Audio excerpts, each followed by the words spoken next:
entend par stratégie révolutionnaire? L'espérance mystique d'une levée des barricades? Alors on reste à la maison et on attend qu'elles viennent, puisque c'est pas nous qui allons les commencer. J'ai remarqué que ma révolutionnaires n'ont pas autant d'audace quand il s'agit simplement d'aller organiser un pique-nique de force dans un prix unique.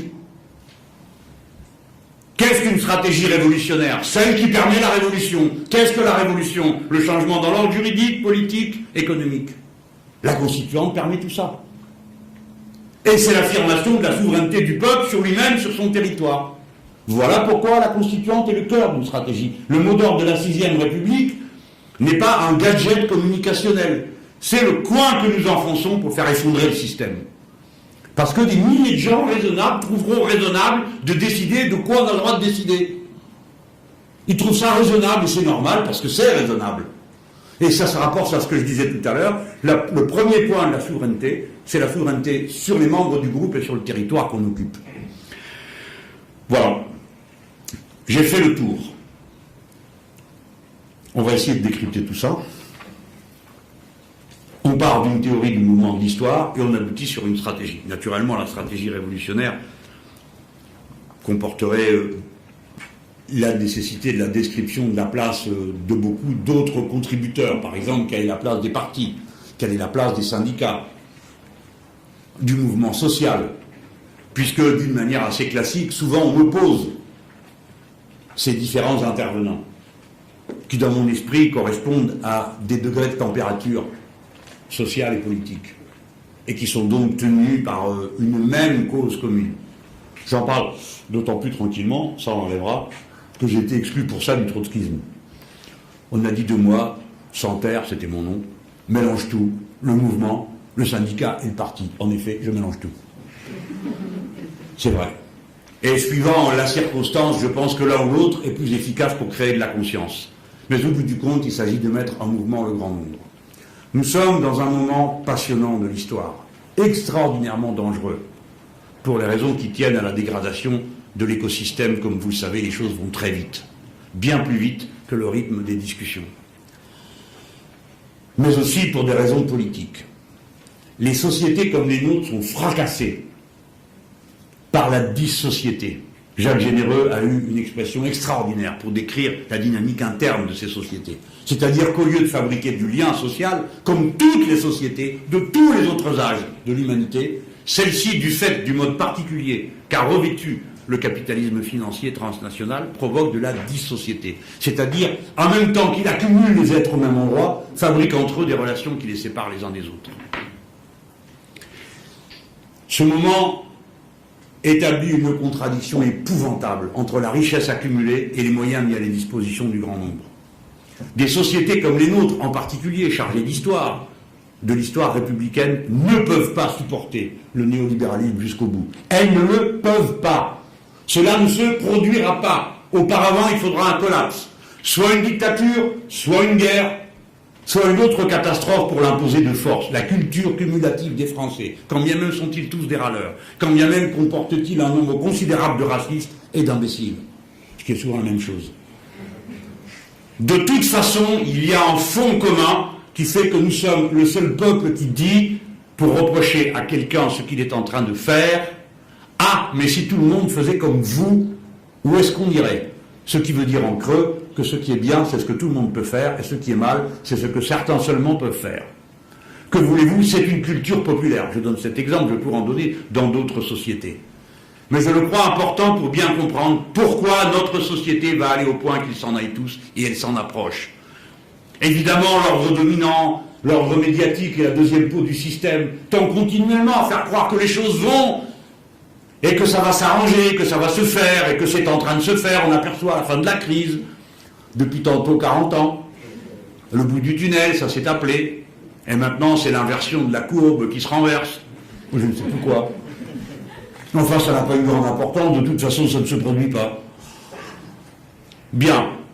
Et donc, comme on a vu les sociétés d'Amérique latine s'effondrer sous les coups du néolibéralisme, du FMI qui est en train de sévir à nouveau, eh bien, on verra en Europe cette déchirure se produire. Et donc, les formes traditionnelles d'organisation, les formes spontanées d'auto-organisation, toutes seront emportées par cette vague. Toutes.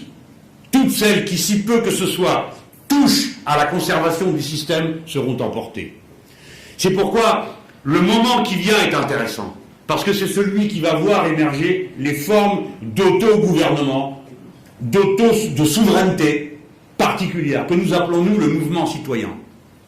Dans la stratégie révolutionnaire de la révolution citoyenne, la structure de base, c'est l'Assemblée citoyenne. Et cette Assemblée citoyenne, elle est d'autant plus nombreuse, d'autant plus ouverte que la température est élevée. Pas seulement celle de l'air, évidemment, la température sociale. Et les interconnexions sont élevées. J'ai postulé, il fallait bien prendre un exemple pris dans les sciences dures, qu'on observerait l'émergence d'un phénomène révolutionnaire à l'augmentation des communications. Eh bien, grâce au téléphone qui vous espionne tous, on a pu établir ce paradoxe. On pourrait penser que les gens communiquent d'autant plus qu'ils sont éloignés. Autrement dit, qu'on téléphone davantage à la campagne qu'à la ville. C'est faux. C'est en ville qu'on téléphone le plus. On pourrait postuler que le concret l'emporterait dans la relation entre les individus sur le virtuel. Autrement dit, que vous seriez plus proche des gens de votre rue que des gens avec qui vous êtes sur Facebook. Non. Le virtuel aujourd'hui est plus concret que le concret. Et vous en avez chacun une expérience personnelle. Votre rue est un réseau, vous ne connaissez personne ou à peu près. Quand on est en ville, hein. Je ne dis pas dans les charmantes bourgades de l'Oise, des Yvelines ou de l'Essonne, les petits et encore. Hein. Vous ne connaissez pas votre voisin de palier, vous ne connaissez pas vos voisins de rue. Par contre, vous connaissez vos amis de Facebook, il n'y a pas moyen d'y échapper. Ni à eux, ni à ce qu'ils mangent, ni à leurs anniversaires, qui vous remplissent votre écran, et ainsi de suite. On voit que, à ce moment-là, les interconnexions proposent un concret plus important que le concret lui-même. Et donc, c'est de ce côté-là que les choses vont se passer. Mais d'abord, c'est la formation d'une agora spontanée. Cette agora spontanée, c'est le mouvement citoyen. Je sais bien, tout le monde n'a pas Internet, on me l'a dit 10 fois. Je parle avec beaucoup d'amis pour essayer de comprendre comment fonctionne Facebook en ville et à la campagne. C'est pas du tout pareil, les réactions ne sont pas les mêmes, les délais ne sont pas les mêmes. Mais en attendant, si on pense en termes de révolution, et si on y pense non pas comme une avant-garde qui se présenterait pour révéler un projet au grand nombre, mais comme le résultat du mouvement du grand nombre, c'est ce qu'on disait autrefois dans le marxisme, il devait y avoir 3-4 marxistes dans la salle, qui se rappellent de ça. On disait que la classe ouvrière, le parti était l'accoucheur de l'histoire. Hein, parce qu'il réalisait la nécessité. Engels avait trouvé une phrase qui ne veut rien dire, mais qui est magnifique. Il disait, le contingent réalise le nécessaire. Bon, nous, jeunes gens, on se grattait la tête pour savoir qu'est-ce que ça pouvait bien vouloir dire que le hasard réalisait la nécessité. Bon, voilà. Donc nous sommes de cette école. Nous croyons que le processus révolutionnaire est autonome, qu'il se noue dans des faits sociaux indépendants de la volonté des gens qui l'animent. Et évidemment, ça passe par une structure. Réfléchissez-y. Qu'est-ce qu'un soviet? Pour les plus vieux, les autres ne savent pas de quoi je parle, mais qu'est-ce qu'un soviet? On dit les soviets. Alors on disait, les soviets, c'était les ouvriers, quoi. Mais pas du tout. Dans la Révolution, les soviets de paysans, les soviets de marins, les soviets de ci, les soviets de là, ce sont des assemblées citoyennes. Ce sont des gens qui se réunissent pour décider ce qu'on fait. En l'occurrence, les soviets de soldats décidaient qu'on ne se battait plus. Bon, c'était une décision qui avait quand même un impact direct sur leur quotidien. On peut dire que toute l'histoire des révolutions est faite d'assemblées citoyennes.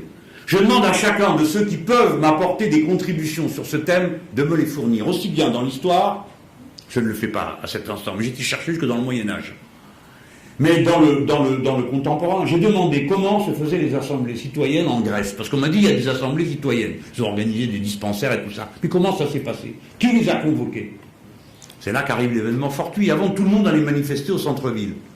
Quand ils allaient au centre-ville, ils étaient aspergés de lacrymo et matraqués avec une sauvagerie telle qu'au début, les gens qui allaient en famille à la manif, ils ne sont plus allés en famille. Et comme ils aiment manifester en famille, et on comprend pourquoi, et je leur donne raison, eh bien ils ont manifesté dans leur quartier, parce que dans leur quartier, on ne venait pas les gazer. Et du fait qu'ils étaient là, évidemment c'est les militants politiques qui les ont appelés, ils n'ont pas trouvé ça tout seuls. C'est les militants politiques qui se sont mis au service du mouvement citoyen. Parce qu'ils portent en eux une culture cumulative de militants. Le parti n'est donc pas éliminé. Le parti ne cesse pas d'avoir des raisons d'exister dans la révolution citoyenne. Mais il est un outil éclaireur, déclencheur. Un outil, rien de plus. Pas une avant-garde. Surtout pas une avant-garde. Eh bien, les gens ont commencé à se réunir et à discuter de savoir pourquoi il n'y avait plus l'éclairage public à cet endroit-là, pourquoi il y avait tel ou tel problème ici ou là. C'est comme ça que sont nées les assemblées. Et regardez une chose, qui est un rapport entre la révolution tunisienne et les mouvements les plus forts de la révolution de 1789. Vous savez, c'est les grandes peurs.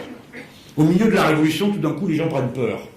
Et ils ont commencé à monter des milices, il a bien fallu organiser, ça s'appelle la garde nationale, pour protéger contre les bandes qui s'attendaient à voir surgir dans leur village. Et les gens faisaient le tocsin et rappliquaient d'un endroit à l'autre, etc. On commençait à monter des gardes et donc à discuter de ce qu'on faisait ensemble et qu'est-ce qu'il fallait protéger et pourquoi c'était important, etc. C'est-à-dire, la multitude devient un peuple en s'appropriant son territoire, son espace et les membres qui la composent. Eh bien, la même chose s'est produite en Tunisie.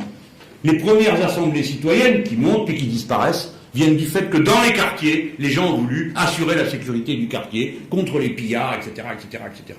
Donc, vous serez peut-être surpris de voir comme composante de la dynamique de la révolution citoyenne la question de la sûreté et de la sécurité, comme un des moteurs qu'on a pu observer dans pratiquement tous les mécanismes de révolution. J'ai accumulé autant que j'ai pu tout ce qu'on pouvait me raconter de cet ordre, qui montre comment se passe concrètement, pas les phrases, concrètement, le processus de révolution citoyenne. Bon, après ça devient un processus extrêmement dur. En Amérique latine, il y avait la pratique des escraches. Escraches, je vais vous raconter ce que c'est, ça ne va pas prendre longtemps. Il y a eu la même chose en Espagne. Escraches, c'est les gens qui venaient la nuit avec des casseroles, devant la maison des importants. Et le slogan c'était « Puisque vous nous empêchez de rêver, on vous empêche de dormir ». Et ils criaient toute la nuit. Bon, évidemment, en Espagne, c'est pour ça que les autres ont fait des lois aussi dures contre les regroupements, c'est contre les escraches, qu'on a fini par dire qu'il fallait arrêter parce que, bon, les incriminations personnelles, on n'a jamais trop aimé ça, nous, hein. Bon. Mais enfin, bon, après on ne commande pas, hein. Vous aimez la révolution de 89, vous avalez avec les massacres de septembre, hein. Ça fait partie du pactage. Et ainsi de suite. Ben oui, c'est comme ça. Le peuple idéal, magnifique, et grandiose, et bon, et généreux, ça n'existe pas. Ce sont des multitudes humaines qui se mettent en mouvement avec des passions extrêmement contradictoires et de l'importance d'avoir des idées claires, qu'au moins quelques-uns aient des idées claires, parce que sinon, il y en a qui sont toujours capables d'avoir des idées confuses et de les mettre en application. Bon, ça m'ennuierait de terminer comme ça, mais bon, je vais quand même terminer là-dessus. Mieux vaut avoir des idées claires que des idées confuses, et tant qu'à les mettre en application, mieux vaut les idées claires. Voilà, merci de votre attention.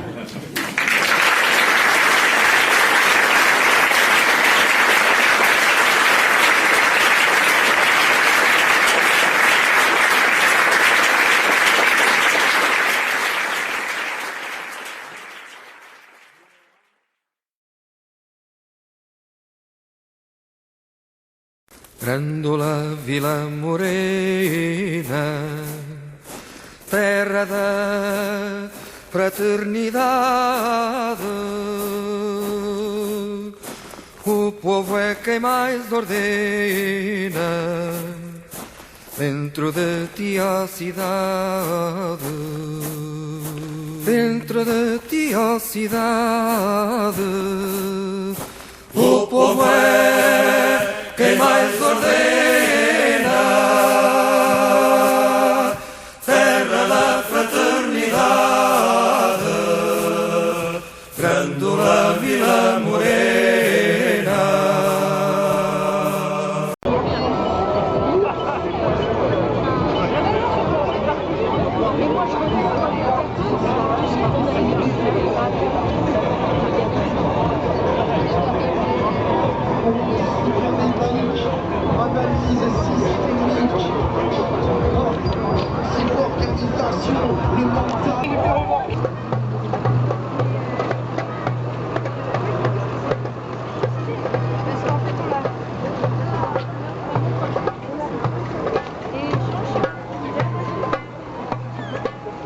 Ça fait 45 ans que j'habite ici, mais j'ai jamais rien vu, vous voyez.